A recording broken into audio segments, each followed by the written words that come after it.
Hey guys, it's Karen from A Yarn Tale. I'm coming to you from Chicago where I live with my husband, our 3 kids, and our dog Max. So my voice is almost back and my cold is almost gone, and that's good because it is time to go to the yarn store. If you saw my last video, you know I made a valiant attempt to dye my yarns for the Stephen West Mystery Knit Along for 2022, and I got 2 out of 3. So I got this really dark brown shade that I like. The light is a little weird in here, but you get the idea. And then I also dyed up this very pale pink that I think turned out pretty great. But my third color gave me a lot of trouble. And right now I ended up with this, which I'm not in love with. I mean, I like it generally, and I do think I'll use it, but I don't like it with the other two. I just feel like it's too cool and not really what I'm looking for. So I am full out of bare yarn, so that means, oh no, I have to go to the yarn store. So come on along with me. I'm gonna go to Nina Chicago, my most favorite yarn store in Chicago. It's not that far from me, so we'll just pop on over there and see if we can get a skein of fingering weight yarn or two to complete my MCAL palette. I am shooting for some kind of warm, pinky red color. I don't know, but I guess we'll see what happens when we get there. In the midst of MCAL preparations, because the first clue comes out tomorrow, cast on date is tomorrow, I have a couple other projects that I'm working on or want to be working on. So my first project is a bloom vest by Camilla.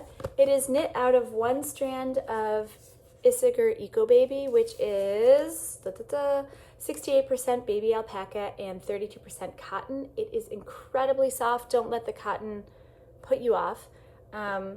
And 3 strands of mohair. So you create this ombre effect by starting with 3 strands of the dark mohair, the dyed mohair, and then you slowly sub them out for a natural color mohair until you have this lighter marled shade at the top. I love it. You knit this vest bottom up. So I cast down at the bottom, I did some ribbing, and then knit up in stockinette until you split for front and back. And then do the armhole shaping, and then join at the shoulders. The shoulder decreases were a little bit fiddly. I had to keep looking at the pattern, even though you did the same thing like 15 times. 15 or 20 times going back and forth. So you'd think I'd be able to remember it, but I just couldn't remember it. So I always had to look at the pattern. So that small section of the pattern was not my favorite, but I think that might just be because my brain, I have like no short-term memory anymore. Maybe if you are in a different spot, you'd do better with that. Now I just picked up for the neckline, and then you do this long ribbed collar that folds over. I think you actually bind off while stitching it down. I'm not entirely sure about that.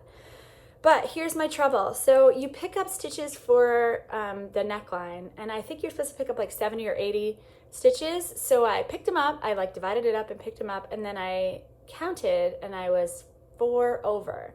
So I'm like, okay, cool. So I decreased 4 stitches, and then I counted again and I was like 8 under or 7 under. I don't know. I guess I can't count apparently. So I'm gonna look at it. It was getting late. And my counting ability goes down the later in the day that it gets. So I just sort of set it aside last night. I'm like, whatever, I can't figure this out. So I'm gonna look at it again, count it again, and I think there's a decent chance I'm gonna end up ripping back and picking up stitches again, even though I freaking hate picking up stitches. But I just think I did it wrong. I don't know what happened. But all I have left to do is the neckline, and then the pattern itself is written as a vest. So you pick up stitches along the sleeves and then you do a couple rows of ribbing there.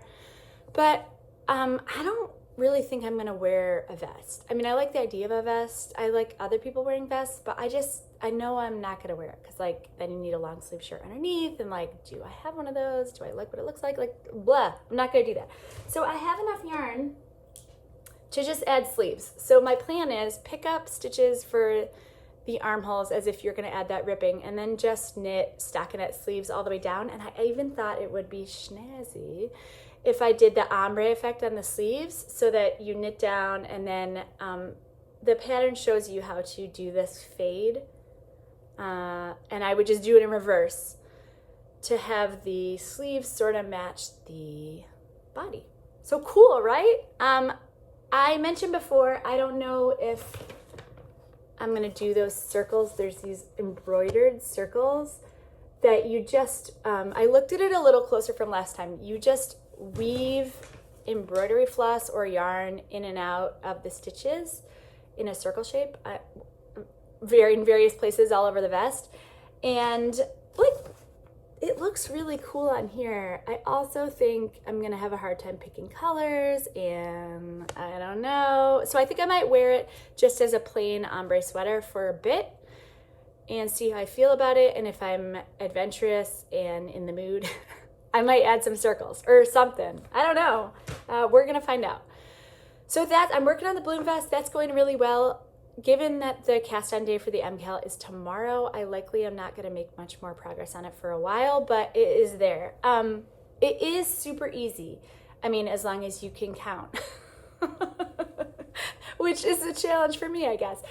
But if I get the neckline picked up properly, then it actually will be a nice thing to sort of intersperse with the MCAL, because it is pretty mindless at this point. You're just going to be knitting in the round and ribbing. It's not even twisted rib, it's just regular 1x1. So I want to get that ready to go so that if I am tired of the MCAL, or like miracle of miracles, done early, which is, I mean, we all know that's not going to happen. I've never in my life finished a clue early. It's so much knitting, the MCAL. I don't know how, I see these people on Instagram and on their YouTube vlogs, and they blow through these clues, giant clues, in 2 or 3 days, which is like impossible. They must be magic. I don't know how they knit so fast. I am not that fast. I do knit a lot though, so I usually can keep up if I keep at it. So if I have a little bit of time, I'll squeeze in some on my bloom vest, but otherwise that's going to be kind of on hold until November. I also bought yarn. Why? I don't know. I bought yarn for a sweater for my husband. I bought a bunch of Rowan felted tweed in a dark brown color, and I was thinking of doing the petite knit Hans Helm sweater. I think I'm pronouncing that wrong. I'll put it down. It's just like a basic stockinette pullover with a fold over neckline. I actually don't like the neckline. I think I'm just going to do a crew neck, like a ribbed crew neck. I did not consult him about the pattern or whether he even wanted a sweater or the color or any of that. So, it might not happen. But I have a sweater's quantity of yarn coming in Rowan felted tweed. So I'm super excited about that. Also, because this seems to be the season for new projects, even though I have no business casting on new projects because I'm doing the MCAL tomorrow. But my neighbor next to me is having a baby, and it's her first baby, and she just had a baby shower in the yard yesterday. Super cute. We're not friends, so I wasn't there, but I am a neighbor, so I saw it. And it made me think that it would be super awesome to, instead of just getting a regular baby gift, to make a baby gift. I didn't knit when my kids were babies, so I have only, I've never really made a baby thing. I made one ill-fated baby bonnet for no reason at all. If you watch some of the older episodes, you might have spotted it. But I've never made an actual baby item that would be worn by a real live baby. So I thought that would be super cool. So I started looking around. I found this one that I think is really cute. It's called Olive's Wrap. It's a knitting for Olive pattern, and it's a little sweater, like a wrap sweater. And there's two. You can put button closures, or you can knit I-cord ties, and then you can do a picot edge if you're really adventurous. And it's so tiny that I might do it, because how horrible could it be, right? It's just, I don't know how many stitches it is because I didn't really look at it, but it can't be that bad. It's a baby sweater. So maybe I'll do that, and I could make a hat or something. But of course I don't have yarn for it. So when I'm at the yarn store, I might spot some baby yarn for that. Then when I was on the pattern site for Knitting for Olive looking at that baby wrap, guess what else I found? Have you seen this sweater? Okay, I'm trying to show it so I don't show the pattern. It's called the Dot Sweater. This is the kids version. This is horrible light. There, that's a little better. It is a Fair Isle stranded colorwork pullover. And I was like, that's so cute. My girls would look so cute in that. And I could even do it in like a rainbow gradient, the dots, so that I wouldn't have a million ends, and they would like it maybe because it's rainbow. I don't know. They probably wouldn't. They don't really wear pullovers. Well, that's not true. My youngest daughter has one store-bought pullover that she wears. She calls it her cozy warm sweater. And it is super fuzzy and soft. So maybe if I could find, I was even thinking of doing like an acrylic blend so I could wash it.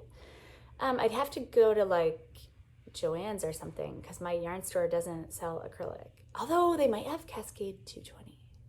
I don't know. Okay, I'm all over the place. So when I'm at the yarn store, I'm gonna look for a skein of fingering yarn to complete my MKAL palette. I might get two just in case I happen to decide that it should be one of the main colors. And then I'm gonna look for a rainbow gradient or maybe like a skein of Noro. You guys, what if I got a skein of gradient Noro? Oh my God, for this sweater for the dots. Okay, maybe. And then if I don't do that, then I'll have to pop on out and get some kind of rainbowish yarn for the dots and then some washable yarn for the main color. I might not do all that today. I don't know. So come on along with me in the yarn store. We'll see what we find.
All right, we're back from the yarn store. Let me show you what I got. So we've got the light pink, we've got the dark brown. I only have one here because the other one is downstairs. But I picked up these two beautiful skeins. They are from Ritual Dyer out of Portland, Oregon. It's their Crone base, which is fingering. It's a single ply, superwash merino wool, 400 yards for 100 grams. And this is the colorway Capricorn. You guys, I love it. I'm not even a speckle person. And this is like the exact warm reddish pink tone that I was looking for. It has speckles of brown and it has that lighter pink in there, which is like darker than my color, but still. Okay, so originally I was gonna do this as the pop, but the more I look at it, the more I'm like, no. What if these are my mains? Oh my gosh. And then this is my pop of color. Who's feeling it? I think this is perfect. I'm so excited. I think it's the perfect combo of things that I made it myself and a beautiful special skein. And it's just in time because cast on date is tomorrow. So I'm gonna quick wind these up and get started. But I did get one more thing. So remember I was talking about that dot sweater? Well, I found a skein of Noro. You guys, if you were in first grade, would this not be the most amazing color palette? Picture it. You're 6, you have your first wiggly tooth. Yeah, I think it's gonna work. This is, I've not knit with this yarn before. It is Noro Yukata, which is 50% silk, 25% wool, and 25% polyamide. They were saying it's a sport weight. The gauge I'm going for is 23 stitches. to, I forget how many rows. And I don't speak Japanese, but I think this is telling me 20 to 22 stitches. I could get 23 stitches out of that, for sure. And I have not found a main color. That would just be for the dots. So it kind of gradiates from pinks to purples to reds. There's a little bit of blue in there. So that's gonna be my dots, so I don't have to weave in any ends. And then I will find some kind of neutral main color. I don't think I have anything in my stash. But I can probably find something that's not too expensive because it should be basically undyed. I was looking for like a cream or a white or something. In a sport or a DK, I have to take a look at what that would be. But that is on the back burner for some time after the knit along. So let me wind up this yarn and we'll get started.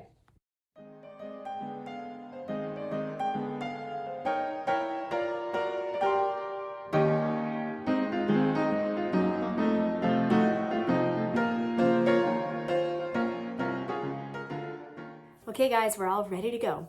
So, I wound up the yarns. I am going to go with 2 of the light pink as main, 2 of the Ritual Dyes yarn that I just bought.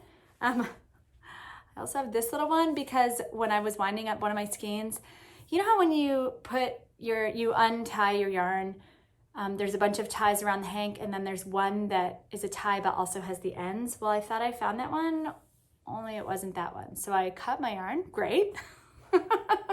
So now I have 2 little cakes instead of one giant one. So whatever, I mean, I'll have 1 extra end to weave in.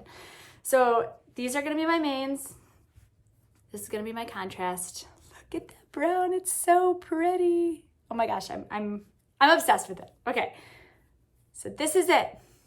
This is the Twists and Turns Stephen West MCAL 2022.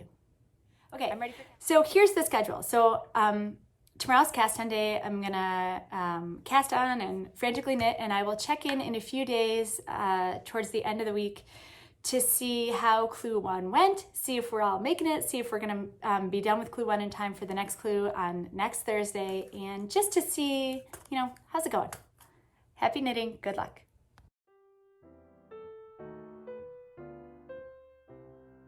We're gonna make it in time for clue 2 to drop, if we're gonna make it in time for clue 2, oh my goodness.